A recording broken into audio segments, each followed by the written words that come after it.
आप सभी के पास बैंक अकाउंट होंगे, लेकिन हम सभी को पता है क्या कि अननेसेसरी चार्जेस काट लिया जाता है।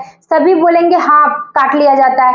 आपको ये भी पता होगा कि कभी आपका बैंक में पैसा ब्लॉक हो जाता है, या आपको ये भी पता चलता है कि काटने के बाद आपका रिटर्न पैसा भी नहीं आता है। लेकिन आपको ये भी बताया जाता है कि करेंट अकाउंट आपके लिए नहीं है, जब आप खुलवा लेते हो उसके बाद आपको पता चलता है। आपको ये भी पता चलता है सेविंग अकाउंट आपके लिए नहीं है। फिर आपको ये भी पता चलता है सेविंग्स सैलरी अकाउंट भी होती है। आप ये सारी चीजें आपको पता ही नहीं है, और यही फायदा क्या उठाते हैं बैंक वाले।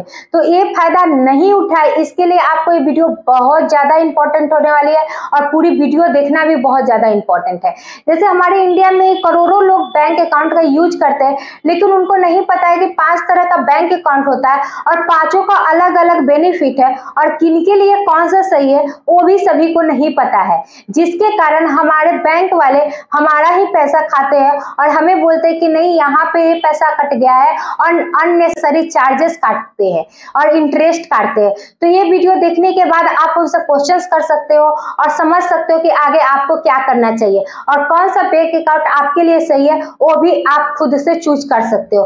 तो चलिए वीडियो को शुरू करते हैं, और वीडियो को एंड तक देखिएगा, जिससे आप भी देख पाओगे कि बैंक अकाउंट कितने तरह के होते हैं, और आपको इनमें से कौन कौन से पता है और कौन कौन से नहीं पता है, मुझे कमेंट करके भी बताइएगा।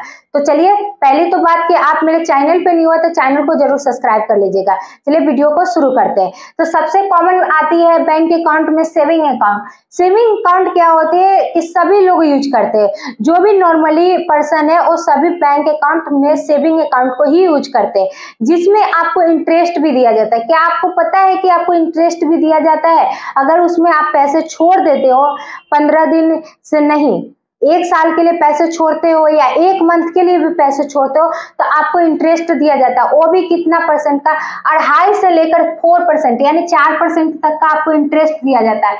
लेकिन यहाँ पे क्या होता है कि आपकी जो ट्रांजेक्शन लिमिट होती है वो लिमिटेड होती है, कर सकते हो जीरो या मिनिमम बैलेंस की होती है। जैसे कि आप सेविंग अकाउंट खुलवाते हैं तो इसमें क्या है कि आप है ना जीरो बैलेंस या मिनिमम करवा सकते हैं, लेकिन जब आप जाते हो तो आपको कहा क्या जाता है कि आप 5,000 दे दीजिए, आप 4,000 दे दीजिए।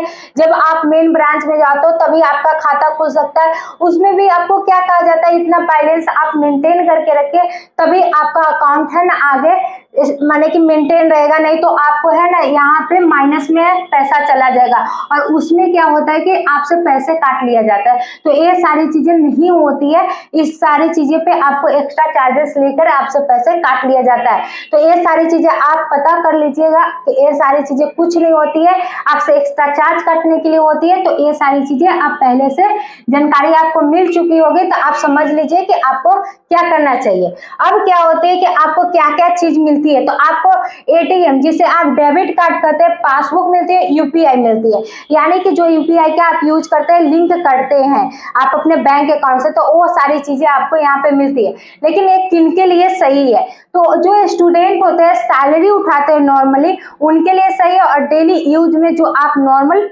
पैसे यूज करते हो, ट्रांजैक्शन करते हो, उसके लिए आप सेविंग अकाउंट खुलवा सकते हो। तो आपको ये चीज पता चल चुकी होगी कि सेविंग अकाउंट किनके लिए सही है, और आप इससे आपको कोई अब डाउट नहीं होगी। अगर कोई डाउट है तो मुझे कमेंट कर सकते हैं। अब आती है करेंट अकाउंट। तो करेंट अकाउंट किनके लिए सही है, जो बिजनेस करते हैं। इनका पर्पस भी होता है कि जो करेंट अकाउंट खुलवाते हैं उनको किसके लिए यूज करते हैं, बिजनेस के लिए, जिसमें क्या होता है कोई इंटरेस्ट आपको नहीं दी जाती है। यहाँ पे क्या है कि आपको 2.5 से 4% की इंटरेस्ट दी जाती है, लेकिन यहाँ पे कोई इंटरेस्ट नहीं दी जाती है, और जो ट्रांजेक्शन भी होती है वो अनलिमिटेड होती है। आप ट्रांजैक्शन अनलिमिटेड कर सकते हो। हाई मिनिमम बैलेंस, यानी कि आपको हाई मिनिमम भी बैलेंस मेंटेन करके रखना है, तो आपको 5,000 से 25,000 की मेंटेन करके ही रखना है, यानी आपके अकाउंट में होना ही होना चाहिए। तो ये आपको है ना करेंट अकाउंट में रूल्स है। अब आती है कि किनके लिए करेंट अकाउंट बेस्ट है।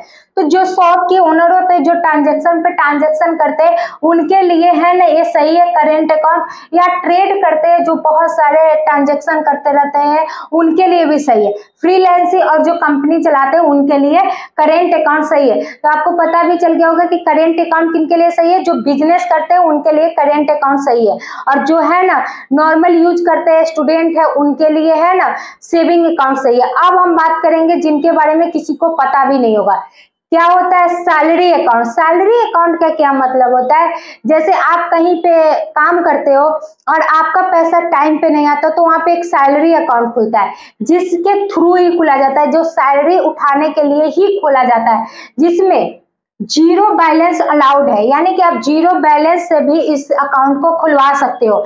सैलरी आनी चाहिए रेगुलर, इसके लिए ये सैलरी अकाउंट खुलवाई जाती है। लेकिन बहुत सारे पर्सन का सैलरी नहीं आता है, लेकिन इनको पता भी नहीं होगा कि सैलरी अकाउंट भी होता है। तो आप आज जान लो कि सैलरी अकाउंट भी होता है, जिसका बेनिफिट क्या दिया जाता है कि आपको क्रेडिट कार्ड दिया जाता है, एक्सीडेंट इंश्योरेंस दी जाती है, ये सारी चीजें आपको प्रोवाइड किया जाता है। तो ये आपको पता चल गया होगा कि सैलरी किस लिए अकाउंट खुलवाई जाती है, कि आपको सैलरी टाइम टू टाइम मिले, जिसमें आपको लिखा भी हो अगर 3 से 6 मंथ के सैलरी नहीं आए तो आपको ऑटो कन्वर्ट होता है और आपकी सैलरी सेविंग अकाउंट में खुद पे खुद ट्रांजैक्शन की जाती है। तो आप देख लो कि अगर आपकी सैलरी, आपके जो ऑनर है या आपको जो सैलरी देते हो वो टाइम टू टाइम नहीं देते, तो आप सैलरी अकाउंट वहां से खुलवाइए और सैलरी अकाउंट से आपको रेगुलर बेस पे सही टाइम पे आपको ट्रांजैक्शन किया जाएगा और वहां पे उनका कोई बहाना नहीं चलेगा। तो तीनों का डिफरेंस आपको अच्छे से पता चल गया कि तीनों किसके किसके लिए है। पहली सेविंग अकाउंट जो नॉर्मल पर्सन है और सैलरी उठाते हैं और स्टूडेंट है। दूसरी जो बिजनेस करते हैं उनके लिए करेंट अकाउंट, और जो सैलरी उठाते हैं उनके लिए सैलरी अकाउंट। लेकिन जब आप फॉरेन से काम करते हो और फॉरेन से जो पैसे आते हैं या बिजनेस करते हो, उसके लिए भी तो कोई अकाउंट होगा।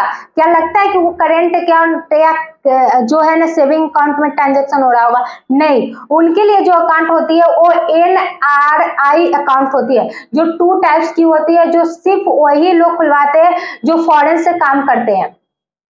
NRE जो अकाउंट होती है फॉरेन इनकम रिपेटिबल, जो फॉरेन से रिपेटिबल होती है उन्हें एक अकाउंट खुलवानी होती है, और NRO अकाउंट होती है इनकम नॉन रिपेटिबल, जो इंडिया से होती है, जो एक होती है फॉरेन से और एक होती है इंडिया से। तो आप देख लो, अगर आप इंडिया से हो तो आपको नॉन रिपेटिबल अकाउंट खुलवानी होगी, अगर आप फॉरेन से हो तो रिपेटिबल अकाउंट खुलवानी पड़ेगी। तो 2 तरह की अकाउंट होती है, जो आप फॉरेन से हो तो समझ चुके होंगे, और अगर इंडिया से हो तो नन, और आप है ना फॉरेन से हो तो रिपेटिबल। तो अब आती है क्या कि जब आप फिक्स करते हो पैसा तो वो भी एक अकाउंट खुलता है। चलिए उसके बारे में बताते हैं। एक होती है RD, एक होती है FD। FD और RD में क्या फर्क है? दोनों लॉन्ग टर्म के लिए ही होती है। FD माने क्या होता है कि 1 टाइम पेमेंट आपको करना पड़ता है। जैसे आप 5,000, 10,000, 20,000, 50 लाख जितना भी हो, एक बार आप है ना फिक्स कर दिए कि इतना इंटरेस्ट हमें मिलता है, इसे फिक्स कर देते हैं, और उसके बाद ही उतने साल के लिए, जैसे 10 साल 5 साल के लिए आप फिक्स करते हो, तो उसे कहते हैं FD। और RD क्या होता है कि आप मंथली बेस पे ट्रांजेक्शन करते रहते हो, मंथली बेस पे आप है ना वहां पे डालते रहते हो पैसा, उसे कहते हैं RD।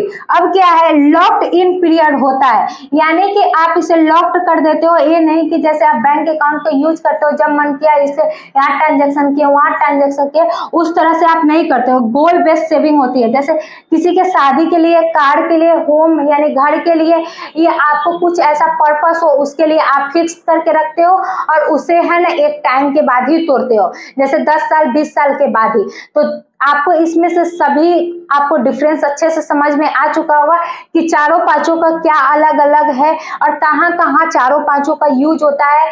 आपको सेविंग्स का अच्छे से पता चल गया। करेंट बिजनेस के लिए होता है, सैलरी बेस्ड होती है। NRI जो होती है वो फॉरेन्स के लिए, और जो NRO होती है जो इंडियन रेपिटेबल होती है, अनरिपेटेबल होती है, उनके लिए होती है। और जो RD और FD होती है वो भी अच्छे से पता चल गया कि FD के बारे में बहुत सारे लोगों को पता होता है, लेकिन RD के बारे में बहुत सारे लोगों को नहीं पता होता। तो RD के बारे में भी पता चल चुका होगा। ये पांचों को आप अच्छे से समझ चुके होंगे, लेकिन आपको अगर इसमें से कोई भी क्वेश्चंस पूछना होगा जो आपको समझ में नहीं आई होगी तो आप मुझे कमेंट कर सकते हैं। और ऐसे जानकारी जिनको नहीं पता आपके फ्रेंड सर्कल या रिलेटिव को, और उनके साथ ऐसा मिसयूज हो जाता है, तो आप इस वीडियो को उनको शेयर कर सकते हैं, उनको भी अच्छे से पता हो। और मिलते हैं नेक्स्ट वीडियो में। और अगर मेरे चैनल पे न्यू है तो चैनल को सब्सक्राइब कीजिएगा, वीडियो को लाइक कीजिएगा, और